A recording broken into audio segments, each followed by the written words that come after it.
അവരുടെ രാവുകൾ എന്ന ചിത്രത്തിന്റെ വിശേഷങ്ങളുമായി താരങ്ങളാണ് ഇന്ന് എൻ്റെ കൂടെ ഷോയിലുള്ളത്. Let's welcome them on to the show. Welcome to the show. Thank you so much. ആസിഫിന്റെ അടുത്താണ് ചോദ്യം. എന്താണ്, എങ്ങനെയാണ് ആഘോഷങ്ങളുടെയൊക്കെ പരിപാടികൾ? ഈ പ്രാവശ്യം ഞാനൊരു ബ്രേക്കിലാണ്, 2 മാസത്തെ ഒരു ഓഫ് കിട്ടി. അത് ഡെലിവറിയും നോമ്പും എല്ലാം ക്ലബ് ചെയ്ത് നേരത്തെ പ്ലാൻഡ് ആയിരുന്നു. അപ്പൊ അത് കറക്റ്റ് ആയിട്ട് ഈ പ്രാവശ്യം വർക്ക്ഔട്ട് ആയി. എന്തായാലും ആസിഫ് ഫ്രീ ആണ് എന്നുള്ളതാണ് ഒരു വലിയ പ്രത്യേകത. പിന്നെ അതിന് ഏറ്റവും ഈക്വൽ ഇമ്പോർട്ടൻസ് ആണ്. കാര്യം എൻ്റെ ഒരു സിനിമ പെരുന്നാളിന് റിലീസ് ചെയ്യാന്ന് പറഞ്ഞാൽ അത് എനിക്ക് ഒരു വലിയ കാര്യമാണ്. ഒരു പെരുന്നാൾ സമ്മാനം തന്നെയാണ് അത്. അപ്പൊ അതിന്റെ ഇത് അതിന് പോകുമ്പോ പ്രാർത്ഥിക്കാൻ ഒരു കാര്യം കൂടെ കിട്ടി. അവരുടെ രാവുകൾ, ആരാണ് ഈ അവർ? ഞങ്ങളൊക്കെ തന്നെ. അല്ല, നിങ്ങൾ എല്ലാവരും ഉണ്ടോ അതോ അവളുടെ രാവുകളായിരുന്നെങ്കിൽ അവരായി പോയി.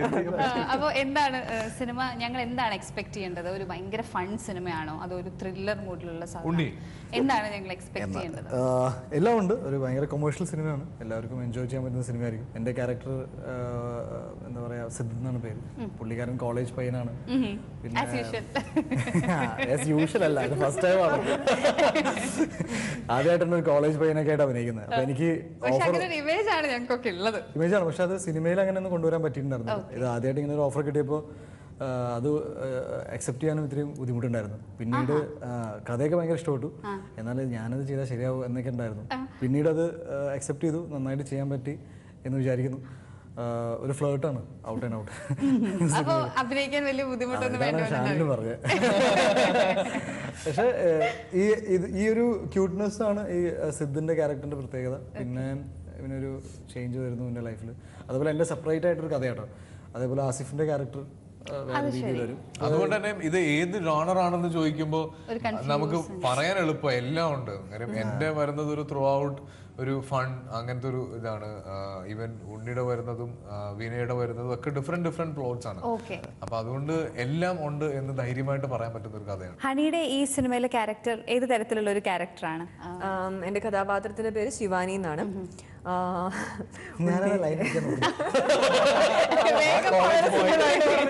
കോളേജ് പോയല്ല, എന്റെ സബോർഡിനേറ്റ് ആയിട്ട് വർക്ക് ചെയ്യുന്ന വ്യക്തിയാ. അപ്പോ ബോസ് എന്ന രീതിയിൽ എനിക്ക് മാക്സിമം ടോർച്ചർ ചെയ്യാനുള്ള അവസരങ്ങളെല്ലാം ഉണ്ട്, എല്ലാം കിട്ടുന്നുണ്ട്. അപ്പൊ അത് ഞാൻ മാക്സിമം യൂസ് ചെയ്യുന്നുണ്ട്. പിന്നെ ഞങ്ങളുടെ രണ്ടുപേരുടെയും സ്വഭാവം വെച്ച് നോക്കുകയാണെന്നുണ്ടെങ്കിൽ ഞാൻ ഭയങ്കര കൃത്യനിഷ്ഠയുള്ള, ലൈഫിന് ഭയങ്കര എയിമുള്ള, നമ്മൾ ഇങ്ങനെയൊക്കെ ജീവിക്കണം എന്നൊക്കെ ചിന്തയുള്ള ഒരു കുട്ടിയാണ്.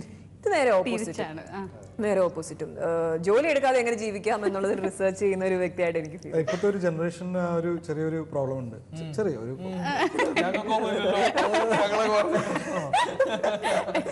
എന്തെങ്കിലുമൊക്കെ പറയണ്ടേ, അവരെയൊക്കെ റീപ്രസെന്റ് ചെയ്യുന്ന ഒരു ക്യാരക്ടറാണ്. അപ്പൊ ഉണ്ണിയുടെ ക്യാരക്ടറിനെ പറ്റി പറഞ്ഞപ്പോഴാണ്, എന്തായി കോളേജ് പഠിത്തം? എന്തായി?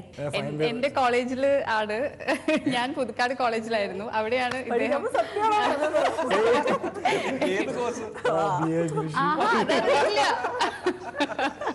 അങ്ങനെ ഒരു സംഭവം ഉണ്ട്. അപ്പൊ ഫൈനൽ ഇയർ ആണ്, ക്ലാസ്സിലൊന്നും പോകാറില്ല. അവിടെ ഞാൻ കേട്ടത് ക്ലാസ്സിലെ കുട്ടികളെല്ലാരും ഉണ്ണിയുടെ നോട്ട്സിന് എഴുതി തരാൻ വേണ്ടി ഗേൾസ് മുഴുവൻ ക്യൂ ആണ്. ആരും നോട്ട്സ് എഴുതി തരാറില്ല, ഞാൻ തന്നെയാണ് ചെയ്യുന്നത്. പ്രോബ്ലം ഇത്രേ ഉള്ളൂ, ഇങ്ങനെ റെഗുലർ ആയിട്ട് പോകാൻ പറ്റുന്നില്ല. പക്ഷെ പോകാറുണ്ട്, എൻജോയ് ചെയ്യാറുണ്ട്. അത് എന്റെ ലൈഫിൽ നടക്കാത്തൊരു സംഭവമായിരുന്നു, നടക്കില്ല എന്ന് വിചാരിച്ച സംഭവമായിരുന്നു. അതുകൊണ്ട് തന്നെ ഈ ഒരു ഇത്ര ലേറ്റ് ആയാലും ചെയ്യാമെന്ന് വിചാരിച്ചത്. അച്ചായൻസിന്റെ ഷൂട്ടിങ്ങിന്റെ സമയത്ത് 12 മണിക്ക് ഞാൻ എറണാകുളത്ത് നിന്ന് ആലുവയിൽ നിന്ന് ഞാൻ വണ്ടി എടുക്കും. 1:30 ഞാൻ എക്സാം എഴുതും. ഒരു 3/4 മണിക്കൂർ എക്സാം പിന്നെ ഓടി ഷൂട്ട് ചെയ്യും.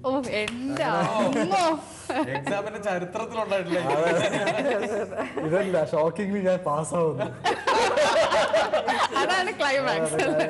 എന്റെ ഫ്രണ്ട്സൊക്കെ പറയും ഇത് ശരിയല്ല, ഇതൊട്ടും ശരിയല്ല. ഇവര് 1 വർഷമായിട്ട് പഠിച്ചോണ്ടിരിക്കുക.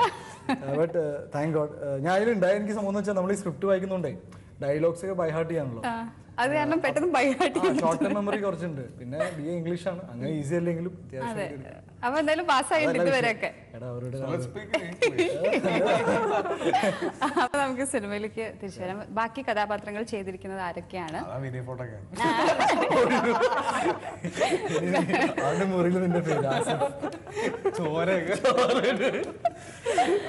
വിനയ് ഉണ്ട്, നെടുമുടി വേണുചേട്ടൻ, മുകേഷ് ഏട്ടൻ, അജു.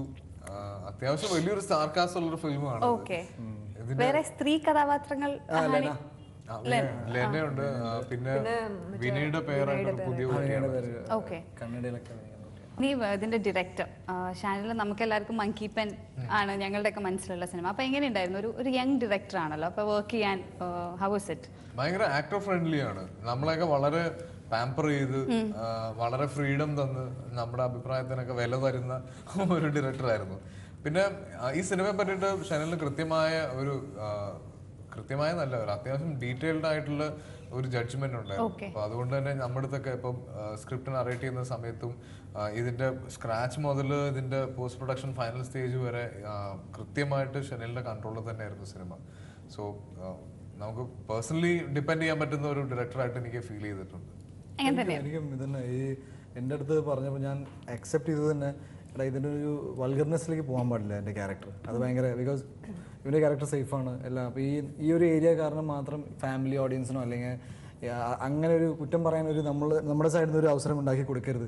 അപ്പോൾ ഇതിനെങ്ങനെ ഹാൻഡിൽ ചെയ്യും എന്നൊരു, അപ്പോൾ ട്രസ്റ്റ് മീ എന്നൊരു സംഭവം ഉണ്ടായിരുന്നു. പിന്നെ ഷൂട്ട് ചെയ്തപ്പോൾ എനിക്ക് ഭയങ്കര കോൺഫിഡൻസ് ആയി. Because this is safe. അത് നമുക്ക് ഒരിക്കലും എന്തിനാ ഇത് എന്ന് തോന്നില്ല. എനിക്ക് പേഴ്സണലി അങ്ങനെ തോന്നി. ഭയങ്കര ക്യൂട്ടാണ് അവൻ്റെ ഒരു പെരുമാറ്റം, കുട്ടിത്തം കൂടുതലുള്ള ക്യാരക്ടർ. അപ്പോൾ എല്ലാം സില്ലിയായി എടുക്കുക, ലൈഫിനെ കുറിച്ചും ജോലി, ഇവൻ്റെ ചുറ്റുമുള്ള ആൾക്കാർ എല്ലാവരും ടേക്കൺ ഫോർ ഗ്രാൻറ്റഡ് എടുക്കുന്ന ഒരു, ഫ്രണ്ട്സ് ആയാലും മൈൻഡ് ചെയ്യുന്നില്ല. ഇറ്റ്സ് ജസ്റ്റ് ദാറ്റ് ഓക്കെ കാശുണ്ട്, അങ്ങനത്തെ ഒരു ക്യാരക്ടറിനെ റിപ്രസെന്റ് ചെയ്യുന്ന ഒരാൾ. പിന്നെ ഹണിയുടെ ക്യാരക്ടർ വരുമ്പോൾ അവനെ ഒന്ന് ഫൈൻ ട്യൂൺ ചെയ്യുന്ന ഒരു രീതിയിൽ. ഇത് ഇങ്ങനെ കുറെ കഥാപാത്രങ്ങൾ ഒരു പോയിന്റിൽ അങ്ങനെ ഒരു രീതിയാണോ, അതോ പലതും പല കഥയായിട്ട് തന്നെയാണോ പറയുന്നത്? പല കഥയായിട്ടാണ്, 3 ഡിഫറെന്റ്. അതെ, ഒരു പോയിന്റിൽ ഇവര് വരുന്നുണ്ട്, അവിടെയാണ് നെടുമുടി വേണിച്ചേട്ടന്റെ ക്യാരക്ടർ വരുന്നത്.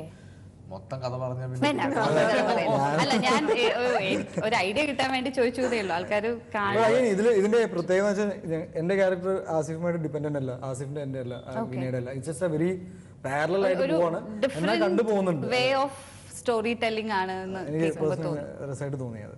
ഇനി ഇതിന്റെ ബാക്കി ടെക്നിക്കൽ സൈഡൊക്കെ, സിനിമാറ്റോഗ്രഫി, എഡിറ്റിംഗ്, ആരൊക്കെയാണ് ഇതിന്റെ ടെക്നിക്കൽ സൈഡിൽ? ഇത് വിഷ്ണു ആണ് ഇതിന്റെ DOP. വിഷ്ണു, ഞാനും അസുരവിത്താണ് വിഷ്ണുവിന്റെ ആദ്യത്തെ ഫിലിം. പിന്നെ ഇതിന്റെ ടെക്നിക്കൽ സൈഡ് എല്ലാവരും തന്നെ നമ്മുടെയൊക്കെ ഫ്രണ്ട്സും. അത്യാവശ്യം ഇതിപ്പോ ഓൾമോസ്റ്റ് 2 വർഷമായി. അപ്പൊ അതിനിടയിൽ നമ്മളെല്ലാവരും തമ്മിൽ നല്ലൊരു കണക്ഷനും. ഓക്കെ. ഇനി നിങ്ങൾക്ക് ആർക്കൊക്കെ തമ്മിൽ കോമ്പിനേഷൻസ് ഉണ്ടായിരുന്നു? എങ്ങനെ ഉണ്ടായിരുന്നു ഒരു ഷൂട്ടിംഗ് ലൊക്കേഷന്റെ? അതെ, ഇവര് തമ്മിലുണ്ടെന്ന് ഞങ്ങൾക്ക് മനസ്സിലായി. ഞങ്ങൾ തമ്മിലുണ്ടായിരുന്നു, പിന്നെ ഞങ്ങൾ തമ്മിലുണ്ടായിരുന്നു. അപ്പൊ എങ്ങനെ ഉണ്ടായിരുന്നു ഷൂട്ട്? എവിടെയായിരുന്നു ഷൂട്ടിംഗ് ലൊക്കേഷൻ? എവിടെയായിരുന്നു? കോമ്പിനേഷൻസ് വന്നത് മുഴുവൻ കൊച്ചിയും പിന്നെ വാഗമൺ ഉണ്ടായിരുന്നു. അപ്പൊ ഞങ്ങള് ഷൂട്ട് ചെയ്യുന്ന ടൈമില് ഞാൻ, ഉണ്ണി, വിനയ്, നെടുമുടി വേണിച്ചേട്ടൻ, ഈ 3-4 പേരാണ് എപ്പോഴും ഉണ്ടാവുക. അപ്പൊ ഞങ്ങൾ ആരെങ്കിലും ഒരാള് നെടുമുടി വേണിച്ചേട്ടന്റെ കൂടെ കൂടുതൽ ആയിട്ട് കളിയാക്കുക. അപ്പൊ വേണിച്ചേട്ടൻ ആരുടെ ടീമിലേക്ക് വരുന്നു അതിന് ഡിപ്പെൻഡ് ചെയ്തിരിക്കുക അന്നത്തെ സ്കോർ. പക്ഷെ ഭയങ്കര ഫണ്ണാണ്. ഒരിക്കലും വേണിച്ചേട്ടൻ നമുക്ക് അവിടെ ഒരു സീനിയർ ആയിട്ടോ ഒന്ന്, പിന്നെ ഈവൻ അഭിനയിക്കുന്ന സമയത്ത് പോലും പല ഷോട്ട് എടുക്കുമ്പോഴും ഡയറക്ടർ ഓക്കെ പറഞ്ഞാലും വേണിച്ചേട്ടൻ വന്നിട്ട് ഒരു ഈ സാധനം ഒന്ന് ഇങ്ങനെ മാറ്റി ചെയ്ത് നോക്ക്. അപ്പൊ നമ്മള് 1 മോർ പറഞ്ഞു കഴിഞ്ഞാൽ അതിന് വേർത്ത് ആയിരിക്കും ആ സജഷൻ. അപ്പൊ അങ്ങനെ ശരിക്കും വേണിച്ചേട്ടനായിട്ടുള്ള ഒരു ഇന്ററാക്ഷൻ നമ്മുടെ കരിയറിൽ തന്നെ എന്നും മെമ്മറബിൾ ആയിട്ടുള്ള ഒരു കാര്യമായിരിക്കും. എന്റെ ഒരു ഷൂട്ട് സെന്റ് തെരേസസിന്റെ ആ റോഡില്ലേ, അവിടെ കാൻഡിഡേറ്റ് ഷൂട്ട് ചെയ്യാന്ന് വെച്ചിട്ട്, അപ്പോൾ ചേട്ടാ അറിയാലോ നമുക്ക്, അപ്പോൾ വേണിച്ചേട്ടൻ ബാക്കിലുണ്ട്, പുള്ളിയാണ്. അപ്പോൾ ഞാൻ പറഞ്ഞു ചേട്ടാ നമ്മളിങ്ങനെ ഒരു ജെന്യൂൻലി നമ്മളിങ്ങനെ കളിയാക്കണം എന്നാണ്. ഓക്കെ. ഞാൻ ഭയങ്കര നെർവസ് ആയിരുന്നു, പുള്ളി എന്തായിരിക്കും. വണ്ടി ഓൺ ആയതിനു ശേഷം പുള്ളി ഭയങ്കരമായിട്ട് കമന്റ് അടിക്കുന്നു. ഞാൻ എൻജോയ് ചെയ്ത് നോക്കി. ഒരു ആക്ടറിനെ ഭയങ്കരമായിട്ട് കംഫർട്ടബിൾ ആക്കി. ആ സമയമുണ്ടല്ലോ ഒരു 30 സെക്കൻഡ്, ആ ടൈമിൽ he was like really wonderful. അപ്പോൾ എനിക്കും ഭയങ്കര ഈസി ആയിരുന്നു ചെയ്യാൻ. ഈ അവരുടെ രാവുകൾ എന്ന് പറയുന്നത് കുറച്ചൊരു അട്രാക്റ്റീവ് ആയിട്ടുള്ള ഒരു ടൈറ്റിൽ തന്നെയാണ്. എങ്ങനെയാണ് ഇങ്ങനെ ഒരു പേര് വരുന്നത്? ആരാണ് കംപ്ലീറ്റ്ലി ഡയറക്ടർ? ശരിക്കും സാജിദാണ് ഇഡിയുടെ ഡയറക്ടർ. ഓക്കെ. സാജിദാണ് നമ്മളെയൊക്കെ ആക്ച്വലി ഫസ്റ്റ് വേറൊരു പേരായിരുന്നു നമ്മൾ ഇട്ടിരുന്നത്. പക്ഷെ സാജിദാണ് എന്നെയും ഷനിലിനെയും മീറ്റ് ചെയ്യുന്ന ഫസ്റ്റ് ടൈം സ്ക്രിപ്റ്റ് നറേറ്റ് ചെയ്യാൻ പറ്റുന്ന ടൈമിലൊക്കെ. അപ്പം ഈ പ്രൊജക്ട് എല്ലാ സ്റ്റേജിലും സാജിദ ഉണ്ടായിരുന്നു. അത് കഴിഞ്ഞിട്ട് പെട്ടെന്ന് നമ്മൾ ഇതിന്റെ ഒരു പേര്, ആദ്യമിട്ട പേര് നമ്മൾ ആരും സാറ്റിസ്ഫൈഡ് ആയിരുന്നില്ല. പെട്ടെന്ന് ഇത് സ്ക്രിപ്റ്റ് ഫുൾ അറിയാൻ സാധ്യത ഇങ്ങനെ ഒരു പേര് ട്രൈ ചെയ്ത് നോക്കുന്നത് പറയുമ്പോഴാണ് ആപ്റ്റായിട്ട് തോന്നി. കാര്യം എല്ലാവരുടെയും ആഗ്രഹങ്ങളും അത് ഫുൾഫിൽ ചെയ്യുന്നതിനെ പറ്റിയിട്ടും ഒക്കെ ഉള്ള ഒരു എവിടെയൊക്കെ അതിനൊരു മീനിങ് അങ്ങനെ ഫീൽ ചെയ്തു. ഈ പേര് കൊണ്ട് ഏറ്റവും കുഴപ്പമുണ്ടായത് എനിക്കാണ്. കാരണം എവിടെ ചെന്നാലും ആളുകള് ഇപ്പൊ ഏതാ സിനിമ ചെയ്യുന്നത്, ഞാൻ അവരുടെ രാവുകളാ ചെയ്യുന്നത്. ആ മുഖം കാണുമ്പോഴേ നമുക്കറിയാം ഭയങ്കര പ്രതീക്ഷ, അപ്പൊ തന്നെ ഭയങ്കര പ്രതീക്ഷ. അല്ല അതല്ല, ഇത് അവരുടെ രാവുകളാണ്. ആൾക്കാർക്ക് ഇത്ര പ്രതീക്ഷ ഉണ്ടെങ്കിൽ അല്ല എന്തുകൊണ്ടായിക്കൂടാ. അപ്പം തീർന്നു. അപ്പൊ അതുകൊണ്ട് എനിക്ക് തോന്നുന്നു ഏറ്റവും കൂടുതൽ ഞാനാണ് അതിന്റെ പേരിൽ കഷ്ടപ്പെട്ടിട്ടുള്ളത്, ഈ പേരിന്റെ പേര്. അപ്പോ ഉണ്ണി, ഈ ഇടയ്ക്ക് ഞങ്ങൾ അനുഷ്കയുടെ ഒരു ഫേസ്ബുക്ക് പോസ്റ്റ് ഒക്കെ കണ്ടു. എന്താണ് സംഭവം? ഞാൻ ഭാഗ്വതി എന്ന് പറയുന്ന ഒരു തെലുങ്ക്, തമിഴ്, മലയാളം ട്രൈലിംഗുവൽ സിനിമ. എങ്ങനെയാണ് ഇങ്ങനെ ഇംപ്രസ് ചെയ്തത്? അതാ എനിക്ക് അറിയേണ്ടത്. അല്ല, ഉണ്ണിനെ പരിചയപ്പെട്ടു കഴിഞ്ഞാൽ നമ്മളെല്ലാം പറയും ഉണ്ണിക്ക് ഉണ്ണി എന്നല്ലാതെ വേറെ പേരിടാൻ പറ്റില്ല. നല്ലവനായ എന്നോട് ചേർക്കണോ? പ്രത്യേകിച്ച് പെൺകുട്ടികൾക്ക്. കംപ്ലീറ്റ് ചെയ്യും. അല്ല, പോരട്ടെ, അവർക്ക് അങ്ങനെ തോന്നി, അതുകൊണ്ട് എഴുതി കാണും. നല്ല എക്സ്പീരിയൻസ് ആയിരുന്നു, നല്ലൊരു പ്രൊജക്റ്റ് ആയിരിക്കും. അത് നല്ലൊരു സബ്ജക്റ്റും കൂടിയാണ്. പിന്നെ ഫുൾ ഷൂട്ട് കഴിഞ്ഞു. ഇനി അതിന്റെ ഡബിങ് തുടങ്ങാൻ പോകുന്നു. അതിലും ഞാനൊരു തെലുങ്ക് പാട്ട് പാടും. പിന്നെ ഞാൻ അച്ചായൻസ് എന്ന സിനിമയിലാണ് ഒരു പാട്ട് പാടി ആദ്യമായിട്ട്. രണ്ടാമത്തെ പാട്ടേ അത് എഴുതി. അപ്പോൾ ഇതിൽ ഇങ്ങനെ ഒരു ഓപ്പർച്യൂണിറ്റി ഉണ്ട്. I'm just going to try it. കറക്റ്റായിട്ട് നമുക്ക് കിട്ടിയാൽ പാടുമെന്നാണ്. പിന്നെ നല്ലൊരു സബ്ജക്റ്റും നല്ലൊരു ടീമിൻ്റെ ഒപ്പം വർക്ക് ചെയ്യാൻ പറ്റിയതും ഒരു വിസിബിലിറ്റി ഉണ്ടായി ഭയങ്കരമായിട്ട്. ഒരു ടോട്ടലി സൗത്തിൽ അറിയാവുന്ന രീതിയിലുള്ള ഒരു നടനായി മാറുക, അങ്ങനെയൊക്കെ അതിന്റെ ഭാഗമായി. ഈവൻ ജനതാകാരന് നമ്മളെല്ലാവരും ഭയങ്കര ശരിക്കും ആ സിനിമ സ്ക്രീനിൽ കാണുമ്പോൾ എനിക്കൊക്കെ എവിടെയോ ഭയങ്കര ഒരു പ്രൗഡ് ഫീൽ വന്നു. എനിക്കറിയാവുന്ന ഒരാളാണ് ആ നിൽക്കുന്നത് എന്ന് പറയുന്നതിൽ അതും ഒരു അച്ചീവ്മെന്റ് ആണ് ഡെഫിനറ്റ്ലി. ഇനി ആസിഫ് ഈ ഇടയ്ക്ക് ഇതുപോലെ കുറച്ച് ഫേസ്ബുക്ക് പോസ്റ്റുകളും ലൈവൊക്കെ ആയിട്ട് വന്ന ആൾക്കാരുടെ അടുത്ത് എനിക്ക് അറിയാം.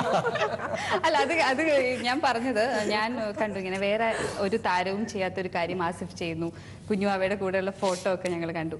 അപ്പോൾ പൊതുവെ ശരിയാണ്, ആക്ടേഴ്സ് ഒന്നും അതങ്ങനെ യൂഷ്വലി ചെയ്യാറില്ല. കുട്ടികൾ പ്രൈവസി എന്തോ. അല്ല, അതിൽ ഒരു ഫോട്ടോ ആണ് ശരിക്കും ഞാൻ ഇട്ടിട്ടുള്ളൂ, ഞങ്ങൾ എല്ലാവരും കൂടെ ഉള്ള ഒരു ഫോട്ടോ. ബാക്കി ഫോട്ടോസൊക്കെ എങ്ങനെയോ ലീക്ക് ആയതാണ്.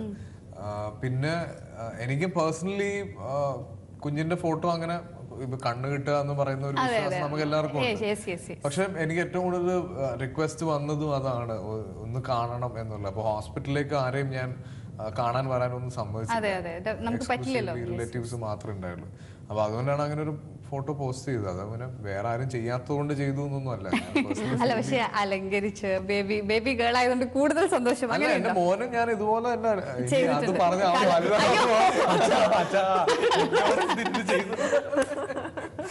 അങ്ങനെയല്ല ഞാൻ ഉദ്ദേശിച്ചത്. പക്ഷെ എന്താ പറയാ, ഒരു ഓൾറെഡി ഒരു ബോയ് ബേബി ആണുള്ളത്.